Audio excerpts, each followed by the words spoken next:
Here are 41 facts you didn't know about Ben 10. I'll start with some of the unknown facts and end the video with the most insane ones you never heard of, so you'll want to stick around. For example, did you know that Ben's left eye twitches whenever he tells a lie? But it seems that only Kevin appears to notice this. Speaking of lying, Ben actually passed the 3rd grade by choosing C for all the answers on multiple choice tests. I wonder if his eyes twitched when he did this. Despite the fact that he spends years with his aliens, he actually doesn't know the name of their species, and instead uses a name he made up for them. But he doesn't really want to admit it. What he did for a long time, though, is shout out the names of his aliens because they were asserting their identity as they gained consciousness, as well as to strike fear into his opponents. He stopped doing so and changed his outfit in Omniverse because he got tired of it. Despite being adored by fans, he actually hates it, and his secretary wishes to go back to the good old days when no one knew of him. DIDN said that Gwen is the most powerful being on Earth. Later, the creator of the show, Matt Wayne, said he doesn't really think she is, even though he wrote this episode.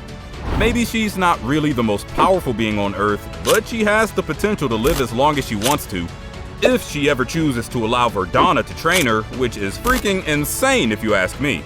So far, we covered 7 out of the 41 facts, and it's just gonna get better and better, so you'll want to stick around. Another insane fact about Gwen is that she can go back in time, but chose not to because she did it once, and it ended up, let's say, very badly. Also, although we saw some amazing feats of strength from Gwen, she actually has much more control over her abilities and her anodite form than we have ever seen. On another note, did you know that Kevin got the small gray padlock that he wears for a necklace from his first crime? Which, if you didn't know, was stealing a bike to run away from Bellwood. Also, Kevin was the first non-family member that Ben shared his secret with. We all know that the starred body of Alien X is not simply for aesthetic purposes. He literally contains his own debate dimension. What most of you didn't know is that Derek J. Wyatt believes that it's actually a visual interpretation of what's happening to him mentally. The original plan for Alien X had him with 2 faces talking to represent 2 personalities in one body.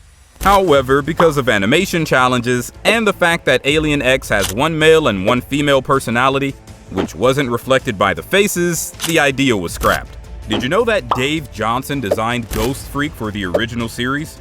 But looking back on the design, he noted that he found the eye quite funny. Speaking of Ghostfreak, he's actually the first alien that has managed to repress Ben's personality. Also, he's one of 2 exceptions to the principle that transformations are not full-blown aliens due to retaining Ben's personality, memories, and consciousness. The other being feedback. The creators of the show like to play around with the intros and add or remove small details that have significance.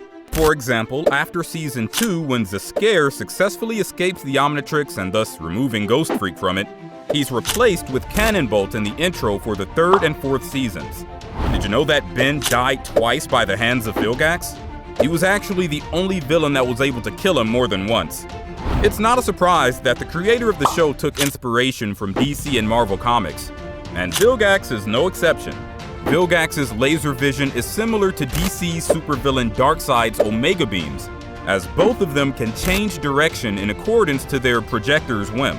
If you look carefully, Vilgax is the only villain and the 2nd character after Ben to have appeared in the 1st and last episodes of the classic continuity. We're almost half the way, and the facts are just gonna get more and more interesting, so stick around. Did you know that the live-action movie was actually canon to the original series? This was later changed in Ben 10,000 Returns, which established that the movie takes place in an alternate timeline. Unlike in the original series, Ben and Gwen are mostly shown wearing different clothes throughout the film instead of having the same clothing. Probably due to the smell. When you're dealing with multiverses and other dimensions, you'll surely get into some paradoxes. So, while we're at it, let's talk about Professor Paradox for a while. Did you know that although he knew Ben, Gwen, and the others, his first meeting with them, from his perspective, has never been shown? Paradox has clashed with Eon many times in many different timelines and realities, each never being able to defeat the other. Also, he cannot be within 500 light years of any celestial sapient. Maybe he gets a rush or something? On another note, did you notice that Azimuth's voice has changed over the course of his appearances?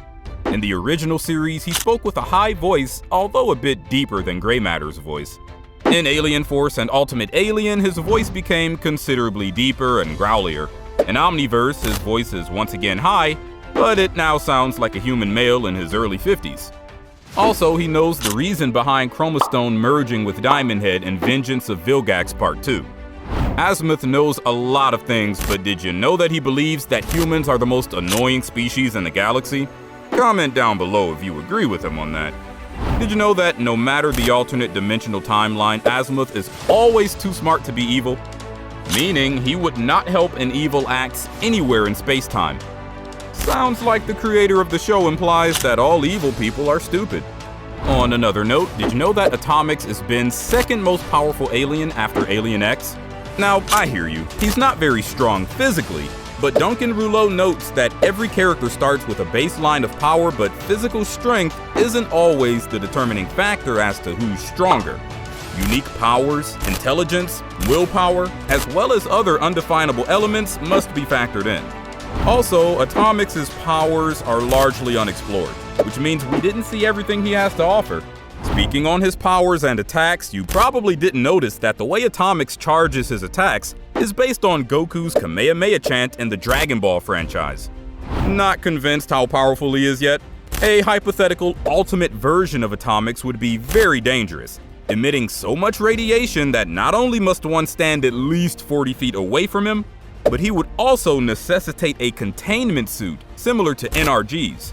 But the fact that Alien X and Atomix are powerhouses doesn't mean that other aliens aren't very strong and useful in battle. For example, did you know that Feedback and Diamond Head are the only aliens who have ever defeated malware? Speaking on Diamond Head, some of his powers are actually a mistake of one of the artists. In Derek J. Wyatt's opinion, Diamond Head's ability to levitate crystal prisms, make explosive projectiles, and absorb energy were probably due to some storyboard artist who wasn't familiar with Diamond Head's powers. Did you know that Richard McGonigal considers Forearms to be his toughest cartoon role, stating that he sounds like he had just gargled glass? Ouch! He also sweats a lot because he needs twice as much deodorant as a human. Ew! We reached fact number 37, and what's a better way to end the video than with some big facts? So, did you know that Humungousaur is the final alien used by Ben with the original Omnitrix? Humungousaur is also the first alien used on screen in Ultimate Alien, as well as the first alien to go Ultimate on screen. Out of all transformations, Humungousaur is the alien used by most characters other than Ben, having been used by Albedo, Azimuth, Vilgax's Bioids, Plant Ben, Alpha, and Gwen. Humungousaur is also the most used transformation in the entire classic continuity, appearing a total of 89 times. Last but not least, did you know that Humungousaur never used his size alteration powers in Omniverse because no one from the crew ever brought it up? We reached the end of the video, and if you want to learn more about your favorite cartoons, please like the video and subscribe to help us make more videos like this. Until next time.